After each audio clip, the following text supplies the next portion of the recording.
As a kid who grew up in the late 90s and early 2000s, I was exposed to a lot of different kinds of children-targeted anime that came out around that time. This was around the time when anime really started to make a huge push in the West thanks to things like Toonami, with one of the most notable animes being Pokemon. Pokemon took the world by storm and exploded in popularity, which of course led to a lot of other similar franchises trying to cash in on a similar idea. Now, I'm not trying to say that Pokemon was the first franchise to ever have a monster collecting and battling element to it, nor am I saying was it the first anime to be successful outside of Japan, but there's no doubt that Pokemon was largely responsible with popularizing both of these things. There were a lot of franchises labeled as Pokemon ripoffs to come out at this time, some of which were more shameless than others, but a few of them were still pretty good in their own right. The most famous franchise to be labeled as a Pokemon clone or ripoff has to be Digimon. The names being so similar doesn't exactly help, but unlike any other Pokemon clone out there, Digimon is the one that always stood out the most. It isn't exactly fair to call it a Pokemon clone or ripoff, and even though you'll hear me say things like that throughout this video, I don't exactly mean it in a negative way. To give a brief history of Digimon, Digimon first started in 1997 after being inspired by the wildly successful Tamagotchis in Japan in the mid-1990s. The goal was to create a similar toy to the Tamagotchi targeted towards boys, which garnered enough popularity to turn into an anime, a ton of video games, and a lot of other merchandise for Digimon. For whatever reason though, I was never too into Digimon as a kid. Looking back, I don't really understand why I wasn't, since I was a huge Pokemon fan and still am to this day, and ended up liking a lot of similar franchises like Yu-Gi-Oh!, Beyblade, and Monster Rancher, but for some reason Digimon just never stuck too much with me. I remember having a few of the toys like a Hawkmon plush, some of the cards as well, and a Digivice that I was unable to find for this video unfortunately, and I do remember seeing some episodes of the Digimon Adventures anime as a kid, but it just never stuck with me. That isn't to say that Digimon wasn't popular, however, as it was arguably the most popular Pokemon-like franchise in the early 2000s that wasn't Pokemon. And I even remember kids at school talking about Digimon and having some of the toys, especially the Digivices. The Digivices were one of the most popular Digimon toys, which spawned from the original Tamagotchi-like idea. They act similar to those traditional Tamagotchis where you take care of, train, and play with your Digimon, but they also allow you to connect up with your friends and battle against their Digimon with their Digivices. The Digivices were a staple in the anime as well, and the anime is a whole nother can of worms when it comes to Digimon. I only remember seeing a handful of the Digimon Adventure episodes as a kid, which was the first series of the anime, but for this video, I made sure to watch a few episodes of the Adventure series as well as one of the more recent Digimon Fusion series, since those were the two easiest for me to watch, being available on streaming platforms. Starting off with Digimon Adventures, it focuses on Tai and friends who get sucked into the digital world while they are at their summer camp. They are befriended by various different Digimon and then they explore the digital world to find a way out. Tai ends up befriending Koromon, which then digivolves into the famous Agumon, one of the more popular Digimon out there. This is another thing that makes Digimon rather unique, is how the digivolving works. At first glance, it might seem like just a ripoff of Pokemon Evolution, but there's a lot of key differences. Digimon have their own unique levels, starting off with their baby form. This is what Koromon was before it turned into the rookie level Digimon, Agumon. There's also champions, ultimates, and mega levels, with Agumon's champion being Greymon, which was featured relatively early on in the anime as well.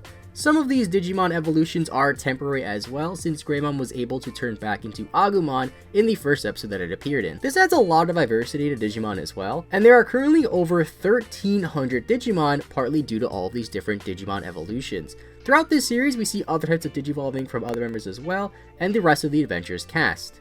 We even run into a Digimon who is based on the devil called Devimon, who is after Tai and friends because he believes they are the Digidestined, which were sent to this world to crush him.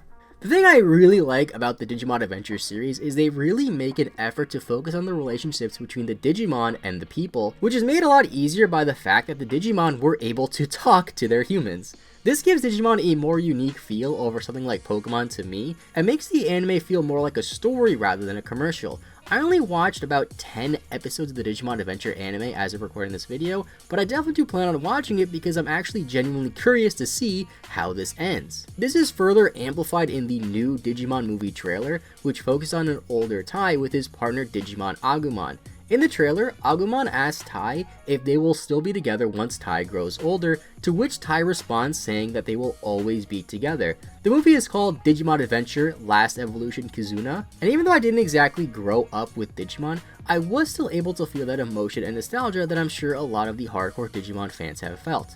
Now again, even though I was never too into Digimon as a kid, seeing Tai grow older after watching him as a kid when he first met Agumon of the Adventure series is pretty special. It seems like Digimon understands their audience a bit better than other similar anime, as a lot of Digimon fans grew up with Tai and can relate to him better as he's able to grow older. That's one of the things that really sticks out the most when it comes to Digimon for me. Unlike Pokemon, they have their characters age and develop, and they change up the protagonist every now and then, especially going into their third season, despite the first two seasons of Digimon being very successful and having very recognizable characters. They could have easily played it safe and had Tai and Agumon be the main focus for every single season of Digimon, but instead they changed it up. This allows us to see a lot more of the Digimon world and the people around it, and overall really fleshes out the Digimon universe and allows us to understand it a little bit better. The world of Digimon is so expansive, and I really wish I could do it more justice in this video, but there's a lot more to Digimon than I initially thought, which just shows how much more it is than just a Pokemon ripoff. I actually ended up delaying this video by about a week because I didn't even know what I was getting into before making this, since Digimon has so much going on. Now there's currently 8 different Digimon anime seasons, most of which feature a different main protagonist and different crew of characters in each season, with the exception of the first 2 being both of the Adventure series. Now skipping a few seasons ahead past season 3 to one of the more recent seasons, we have Digimon Fusion, and it is a lot of its own unique elements as well. This time you have Mikey, who gets sucked into the digital world with 2 of his friends after they find some mysterious events that occur in their town, such as a car being stuck in a building mysteriously. Here he meets Shoutmon, who wants to become the king of the digital world with the help of a new human friend. This season has a much different story dynamic than Digimon Adventures, and also focuses on Digimon Fusion, where Digimon can fuse together. So far I'm actually enjoying this season a bit more than the original Adventure series, but that might just because it's a newer season and I'm only a handful of episodes in. I've heard this is actually one of the worst, so maybe it gets worse as I go on.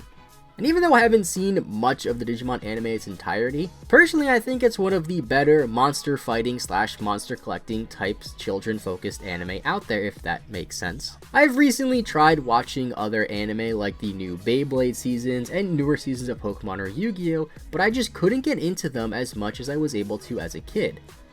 I feel like one of the key differences between the Digimon anime and other franchises is that Digimon seems to put the anime first, rather than using it to promote the overall franchise or use it as a commercial to promote their toys. You don't typically see that in children-focused anime, since a lot of the times the anime is just marketed to sell the toys. We also have Digimon Adventurers Try, which goes along with the Last Evolution movie as well as the original Adventure series that I was talking about earlier, and a plethora of other different kind of Digimon movies. I'm really looking forward to watching Try, since it's essentially Digimon Adventures 3 with older characters like Tai coming back. This time the episodes are roughly an hour to 2 hours long, and they're more like movies instead of actual episodes, and there's only 6 episodes spanning about 3 years. Now I could easily make multiple videos about the various different Digimon anime seasons, and maybe once I finish all the seasons there's a chance that I could cover something like that. I honestly had no idea Digimon had all of this going for it, but for now, let's move on to the Digimon video games, since there's a lot to talk about when it comes to that. There's quite a lot of Digimon games out there, and unfortunately we can't go through every single one in this video, but some of the most notable Digimon games are the original Digimon World games for the PlayStation 1. I never got a chance to play these, but they function similar to how you might imagine a typical Digimon game to play. You befriend Digimon, train them, and go on adventures in the digital world with your Digimon. This Digimon World line continued with the Nintendo DS, with Digimon World DS in 2006, and then Digimon World Dawn and Digimon World Dusk in 2007. I remember going through a phase in high school when I really wanted to track down and play these DS Digimon games, but unfortunately all I was able to find was Digimon World Championships for the DS. This is considered one of the worst Digimon video games and the worst one on the DS, since all you can really do is just take care of your Digimon, similar to the original Tamagotchi type fashion that Digimon spawned from. I didn't play this one all that much because I didn't really like it, to be honest, and sadly I was never able to track down a physical copy of the Digimon World DS games. I did manage to play Digimon World Dusk before, as my cousin had it, which is considered one of the better games in the franchise. I even tried to track down another copy of it for this video, but unfortunately no GameStop in my area has any of the Digimon DS games. The weird thing about the Digimon games, however, is most of the games have a pretty mediocre score on various review sites. I think a lot of this has to do with the fact that in order to properly enjoy a game like Digimon, you already have to be a fan of Digimon and know how it works, rather than going into it blind just for the sake of a review. This might have contributed to a lot of the negative reviews, since I'm sure a lot of them didn't really know what they were doing. Now, another one of the more positive reviewed games and more recent games is Digimon Cyber Sleuth. This released on the PS4 in 2016 and is coming out for the Switch later this year, and I do plan on picking it up. This was the first home console Digimon game released in roughly 5 years, after Digimon fell under the radar from 2012-2016. You really didn't hear much about Digimon through this time frame, and I'm not exactly sure why. The final Digimon game I want to talk about is Digimon Lynx, which is essentially a gacha-style mobile Digimon game for your phone. Sadly, this game is shutting down later this month on July 30th, which is a big bummer. I'm a fan of these type of games after spending countless hours and money in similar gacha games such as Yu-Gi-Oh! Duel Links and Sega Heroes, and I probably will spend a lot more time on Pokemon Masters when that comes out, so I'm sure I would have loved this game if I played it before it essentially died. Now, I have heard there's another Digimon mobile game coming out soon called Digimon Re-Arise, so maybe that game will be able to accomplish what Digimon Lynx was unfortunately unable to do. And that's pretty much everything about Digimon that I want to talk about in this video. I have to admit, this franchise has a lot more to it than I originally thought when going into this video, and I had a lot of fun learning about the Digimon world and watching the various different anime seasons over this past week or so. I honestly thought that Digimon was pretty much dead and never really took off too much beyond the original Adventures anime, but that was far from the truth. I'm very happy to see that Digimon is actually still going on pretty strong, and maybe in the future I can make more Digimon related videos focusing on more specific things in the franchise rather than the franchise as a whole in this video, since there was a lot to cover.